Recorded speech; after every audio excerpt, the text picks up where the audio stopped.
अक्सर ऐसा होता है कुछ घरों में लड़कों की शादी के बाद लड़की की जो माँ और उनकी बहन उन्हें ताना देती हैं कि भाई तू तो बदल गया, शादी के बाद तू अब हमें टाइम नहीं देता, पहले जैसा मेरे साथ नहीं रह गया, अपनी बीवी बच्चों को तो टाइम देता है, ऐसा क्यों करता है। तो मैं बताऊं कि आप गलत कर रही हैं, आपको ऐसे ताने देने का या फ़ोन करने का कोई हक़ नहीं, क्योंकि अब आपका ये फ़र्ज़ बन गया है कि ना आपने जो है अपने भाई के साथ या जो माँ ने अपने बेटों के साथ जो है ज़िंदगी 25-30 साल गुजार लिए उसके ज़िंदगी के और अपनी ज़िंदगी की भी।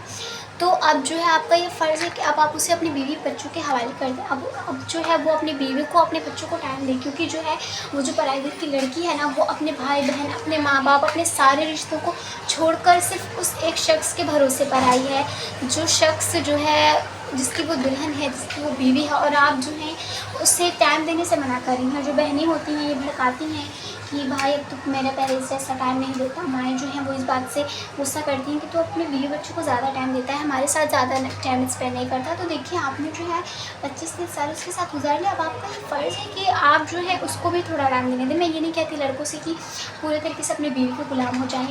अपने माँ बाप को या अपने भाई बहनों को टाइम ना दें, बिल्कुल टाइम दें, लेकिन जो है ऐसा ना करें कि माँ बहनों के बहकावे में आकर अपनी बीवियों पर भी कभी सुलझना करें। देखिए जो माँ और बहन, हाँ मतलब सॉरी, बीवी का ये जो होता है ना बीच में, कि हमेशा मर्द जो है फंस जाते हैं कि किसको ज़्यादा अहमियत दें,